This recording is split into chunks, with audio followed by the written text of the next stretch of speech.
My name is Kesha Monroe. I am 41 years old. 3 days before everything changed, my husband looked straight at me while I was burning with fever and said something I will never forget. He called me a sick and useless little dog. He told me he had already filed for divorce.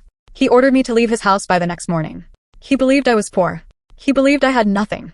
He believed I depended on him for everything. He was completely wrong. Before I explain how his world fell apart and how he came to regret every cruel word he said, I need to take you back to that night. Because that night was the beginning of the end for him.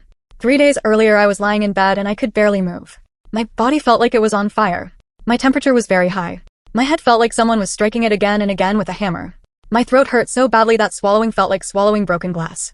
Every breath caused sharp pain in my chest. I was shaking so hard that the bed sheets were soaked with sweat. I had been like that for 2 full days. That morning I had asked my husband Darnell Tyrone Carter to bring me medicine. I asked for simple things. Fever medicine. Antibiotics. Nothing complicated. Just help for his sick wife. Midnight came and went. He was still not home. The house felt empty and strange.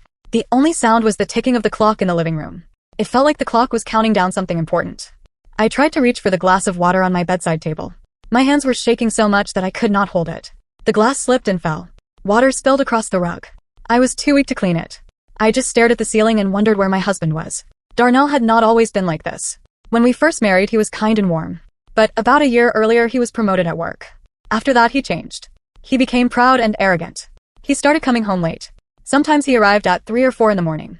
When I asked where he had been, he became angry. He blamed me for everything. The house was not clean enough. Dinner was not good enough. I was not good enough. Then 3 months before that terrible night, I started getting sick often. I coughed constantly.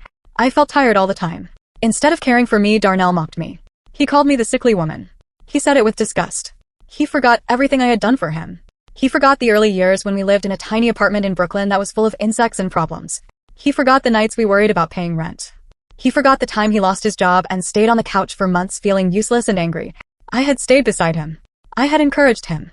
I had believed in him when he did not believe in himself. But now none of that mattered. That night I finally heard his car pull into the driveway. For a moment relief filled me. He was home. He must have brought the medicine. I tried to sit up. The front door slammed loudly. His footsteps were heavy and fast. They did not sound gentle. They did not sound worried. They sounded angry. The bedroom door opened suddenly. There he stood, tall and confident. He was wearing expensive clothes. His hair was perfect. His face still looked handsome. But his eyes were cold. Very cold. He was not holding medicine. He was holding a thick brown folder. I whispered his name and asked about the medicine. I told him my head hurt and I still had a fever. He laughed. It was not a kind laugh. It was cruel and sharp. He said he had brought something better than medicine. He said it was a cure for his life. Then he threw the folder onto the bed. My mind was slow because of the fever. I asked what it was. He told me to open it. My hands were shaking so badly that I struggled to open the folder. Finally, I pulled out the papers. At the top, I saw the words petition for dissolution of marriage. Divorce papers. Everything inside me froze. I looked up at him hoping it was a terrible joke. It was not. He sat far away from me as if I disgusted him. He called me sick. He called me useless. He said he did not want to spend his life taking care of a burden. He said he had already filed the papers. He stood and paced the room like he was giving a speech. He said he was tired of seeing me cough. He said I was dragging him down. I asked him what I had done wrong. He said my mistake was being poor. He pointed around the bedroom and said everything belonged to him. The house. The furniture. The cars. He said everything was in his name. He said I would not receive a single penny. Then he told me he planned to marry another woman named Simone. He said she was younger and healthier. He said she understood his success. I felt my heart break in pieces. He told me to leave before dawn. He said I could take nothing except the clothes on my body. He said he would sleep at Simone's place that night. Then he left. The door slammed again. His car drove away fast. I was alone. Very sick. Being divorced. Being thrown out. I cried harder than I had ever cried in my life. I cried for my marriage. I cried for the man I once loved. I cried for the years I gave him. After about 15 minutes, something inside me changed. The tears stopped. I wiped my face. Under the pain, something cold and strong rose inside me. Not hatred. Not fear. Determination. I reached under an extra pillow beside me and pulled out a phone that Darnell did not know existed. It was newer and more advanced than the phone on my table. It had no social media and no games. Only secure business tools. I opened it with my fingerprint and pressed one contact. Director Valencia Thompson. She answered immediately. I told her the contingency plan was activated. She became serious at once and asked what happened. I told her Darnell had evicted me and filed for divorce. I told her I was very ill and needed private medical help. I asked her to bring the special medical team from Kings Mountain Clinic quietly. No sirens. No attention. She agreed. I told her the game had just begun. Within half an hour, she arrived with the medical team. They moved quietly and professionally. They placed me on a stretcher. They gave me medicine to reduce the fever for the transfer. They carried me out of the house. I looked once at the wedding photo on the wall. It felt like a lie. We left everything behind. The vehicle outside was not an ordinary ambulance. It was a black van that looked simple from the outside, but inside it was a fully equipped medical unit. As they treated me, my mind went back 5 years. 5 years earlier, Darnell had lost his job. He was depressed and ashamed. He told me not to work. He said he would provide. But I had a degree in biochemical engineering. I had ideas. While he searched for work, I started experimenting in our kitchen. I was not cooking meals. I was creating skincare products using natural ingredients and recipes from my grandmother. I used my savings to buy high-quality materials. After months of testing, I developed a facial serum and a cream that produced remarkable results. I opened a small online shop. At first, only friends bought from me. Then more customers came through word of mouth. Orders increased quickly. When Darnell got a new job, his pride returned. He mocked me for always being on my phone at night. He did not know I was answering hundreds of customers. Later, I attended a seminar for women entrepreneurs and met Valencia Thompson. She was a retired executive with strong business knowledge. I showed her my products and my plans. She believed in me. Together, we built Monroe Luxury Group. I remained the owner behind the scenes. She became the public face and chief executive. I asked to keep my identity private. I thought I was protecting my marriage. The company grew fast. From skincare, we expanded into luxury clothing and accessories. We entered markets around the world. Our profits were enormous. My personal monthly income reached $1.5 million. The company total revenue was many times that. Darnell never suspected anything. When he bought the luxury house and sports cars, he took a large loan from the bank. Later, when his side investments failed and he almost defaulted on the loan, my company quietly purchased his debt through a subsidiary. That meant the house and cars were tied to my company. Everything he believed was his actually belonged to Monroe Luxury Group. He never knew. Back in the medical vehicle, I instructed Director Thompson to begin asset recovery in 3 days. I wanted him to enjoy his false victory first. She agreed. At the clinic, I received excellent care. My fever decreased. My strength returned quickly. Meanwhile, Darnell spent the night with Simone celebrating. He believed I was homeless and helpless. The next morning, he returned to the house with Simone. They found it perfectly clean. My clothes were gone. The room looked untouched. He felt uneasy but ignored it. He planned a celebration party. When he tried to pay the catering deposit, his card was declined. He tried again and again. All his cards failed. His bank account access was blocked. Panic began. Later, a courier delivered a legal demand letter. It stated that his business loan was due in full within 3 days. The lender was Monroe Luxury Group Holdings. Failure to pay would result in seizure of the house and cars. He was shocked. The next morning, he went to the bank. The manager informed him that his loan had been sold to Monroe Luxury Group months earlier and that his accounts had been drained due to breach of contract. He called the law firm listed in the letter. They explained that he violated a moral clause in the loan agreement by abandoning his very ill wife and living with another woman. They had evidence. He realized it was connected to me. He tried to find me at my parents' home, but they refused to help him. Simone began to panic and argued with him. She realized his wealth was collapsing. On the 3rd day, legal officers arrived at the house with security. They informed him that the grace period was over. They began seizing property. Tow trucks took the sports car. Court officials placed foreclosure notices on the door. Simone packed her bags and left him without hesitation. He was dragged out of the house wearing only pajamas. He sat on the sidewalk in disbelief. He called me crying and begging. I answered calmly. I reminded him that he said it was his house. I told him we were no longer married. Then I revealed the truth. I told him I was the owner of Monroe Luxury Group. I told him Director Thompson was my chief executive. He dropped the phone in shock. Soon after, he was brought to the MLG building lobby. I walked out of a private elevator dressed in a powerful blue suit. Employees greeted me with respect. He knelt at my feet crying and begging for forgiveness. I told him my company does not hire dogs. In a conference room, he was shown financial reports and video evidence of his affair and cruelty. Hidden cameras had recorded everything. He signed a confession to avoid further charges. I tore up the divorce papers he had filed and told him I was divorcing him instead. I made sure he would receive nothing from me. He was thrown out of the building. After that, his life collapsed completely. Friends refused to help him. He slept in parks. He worked as a day laborer carrying heavy sacks under the hot sun for very little money. His hands became rough and injured. His body weakened. His pride disappeared. Simone also fell into trouble and lost everything. One afternoon, he sat on a sidewalk with a small meal of rice and vegetables. Across the street, a giant screen showed a live broadcast of me speaking at an international business conference. I was introduced as one of the most influential women in global business. When asked about the secret of my success, I said there was no secret. I said I never stopped believing in my worth, even when someone close to me underestimated me. He dropped his food onto the dirty pavement. He looked at his calloused hands and then at the screen. He understood what he had lost. Months passed. He remained poor and broken. I continued expanding my company and building new ventures. In the end, the man who called me a dog ended up sitting in the gutter with nothing. And I rose higher than ever. That is my story. I was called sick and worthless. I was abandoned when I was ill. But I knew my value. I protected myself quietly. I worked in silence. And when the time came, the truth was revealed. Never let anyone define your worth. Never allow someone else to limit your future. And remember that actions always bring consequences. My name is Kesha Monroe. I was underestimated. I was insulted. I was thrown away. And I became the queen of my own empire. After that day in the lobby of my company, I did not think about Darnell for a while. I had business to run. I had meetings to attend. I had markets to enter and contracts to sign. My life did not pause just because his had collapsed. But even when you move forward, the past sometimes returns in quiet ways. A few weeks after the confrontation in the lobby, Director Thompson came into my office with a folder. Her expression was calm, but I could see that something unusual had happened. She told me that Darnell had tried to contact the company several times. He had sent emails from public computers at libraries. He had written long messages full of apologies and desperation.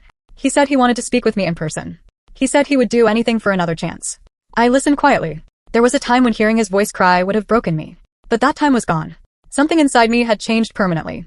I no longer felt the need for his approval. I no longer felt the need to defend myself to him. I asked Director Thompson to ignore the messages. No reply.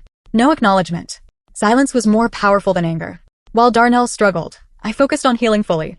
The fever had left my body, but I still needed rest.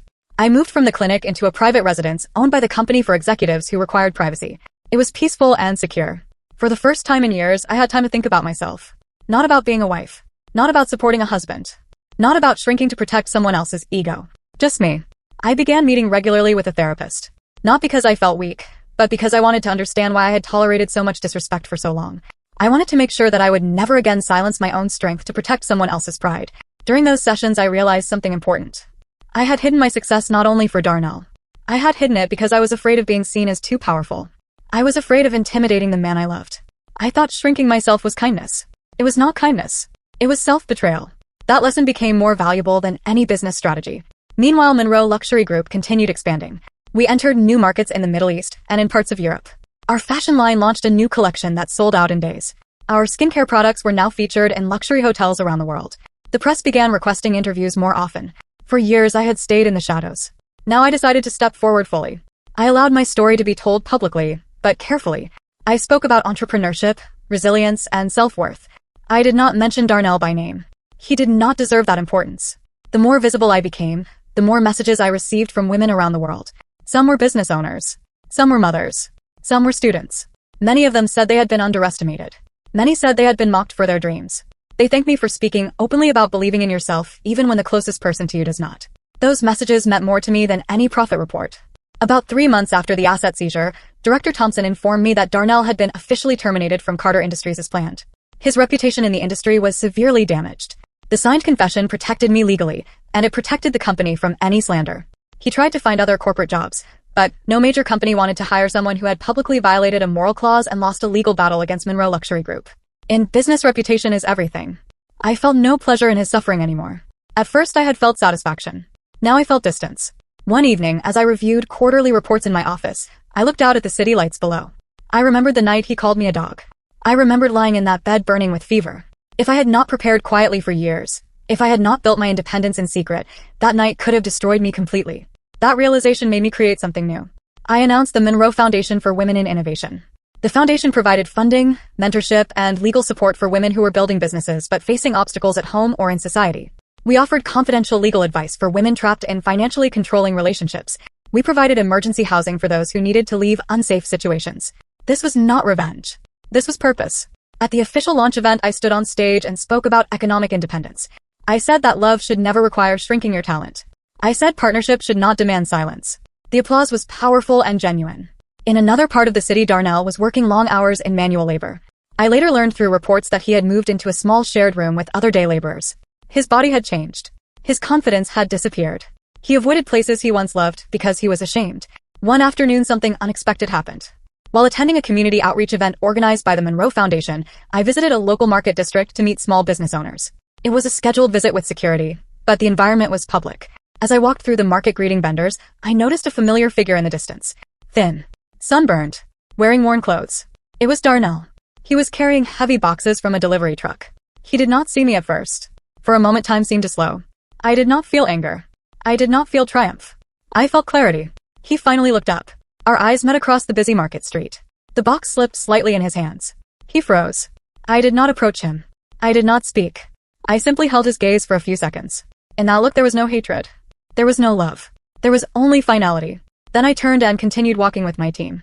That brief moment was more powerful than any speech or legal victory. It confirmed that the chapter was truly closed. That night Darnell sent one final message through a public email account. He wrote that seeing me that day made him understand fully what he had destroyed. He wrote that he would live with regret for the rest of his life. I did not respond. Forgiveness does not always mean reconciliation.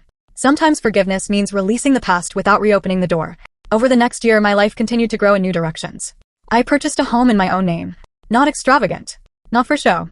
A home that felt peaceful and secure. Every room reflected my taste, not anyone else's expectations. I traveled more for business and for pleasure. I visited cities I had only seen in magazines when I was younger. I met leaders from different industries. I spoke at conferences about innovation and ethical leadership. But the most meaningful moments were quiet ones. Mornings when I drank tea on my balcony without tension. Evenings when I read books without fear of criticism. Days when I worked because I loved the work, not because I needed to prove something. Sometimes people ask if I ever considered helping Darnell financially after everything. The answer is no. Not because I hate him, but because consequences teach lessons that comfort never can. He chose pride over partnership. He chose cruelty over compassion. He chose appearance over integrity. And I chose growth. If there is something I learned through all of this, it is that power does not need to shout. True power prepares quietly. It builds steadily. It waits patiently. When the moment comes, it stands tall. Today Monroe Luxury Group continues to expand into new industries. We invest in sustainable technology. We partner with international designers. We mentor young entrepreneurs. My name is no longer hidden. And most importantly, I no longer hide myself. The woman who lay in bed burning with fever could have been broken. She could have accepted the insults as truth. She could have believed she was worthless. Instead, she reached under a pillow and chose strength. That choice changed everything. Life did not become perfect after that. It became honest. There is a difference. After the day I saw Darnell in the market carrying heavy boxes, something inside me settled completely. I did not feel the need to check on him again. I did not ask Director Thompson for updates anymore. I did not want reports about where he worked or how he was surviving. His life was no longer my responsibility. Mine was. The Monroe Foundation for Women in Innovation grew faster than I expected. At first, we funded a small number of women who were building home businesses quietly. Some made handmade skincare. Some designed clothing. Some wrote software from their living rooms. Many of them had partners who did not take them seriously. Their stories sounded familiar. One woman told me her husband laughed at her late-night work. Another said her boyfriend monitored her bank account and questioned every expense. Another said she hid her savings in a separate account because she feared being controlled.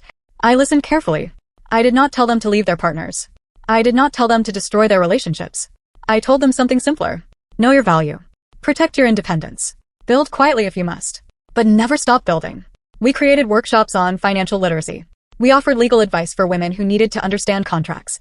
We provided mentorship from executives inside Monroe Luxury Group. Every time I watched a woman sign her first independent business contract, I felt something powerful. It was not revenge. It was restoration. Months turned into a year. The press still covered my story occasionally. They loved the dramatic rise narrative. They loved the idea of a hidden empire and a cruel husband who lost everything. But I stopped giving interviews that focused on revenge. I redirected conversations toward resilience and ethical leadership. I did not want to be known only as the woman who destroyed her ex-husband. I wanted to be known as the woman who built something that lasted.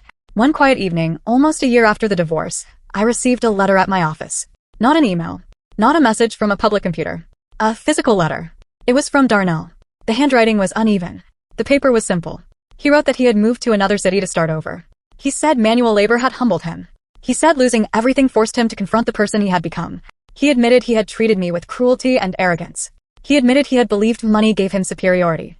He did not ask for money. He did not ask for reconciliation. He asked for forgiveness. I read the letter twice. Forgiveness is not something you announce publicly. It is not a performance. It is an internal decision. I sat in my office for a long time after reading his words. I thought about the early days of our marriage. I thought about the small apartment in Brooklyn. I thought about the nights when we shared dreams instead of resentment. Then I thought about the night he called me a dog while I was burning with fever. Both versions of him were real, but only one defined the end. I wrote a short reply. I told him I forgave him.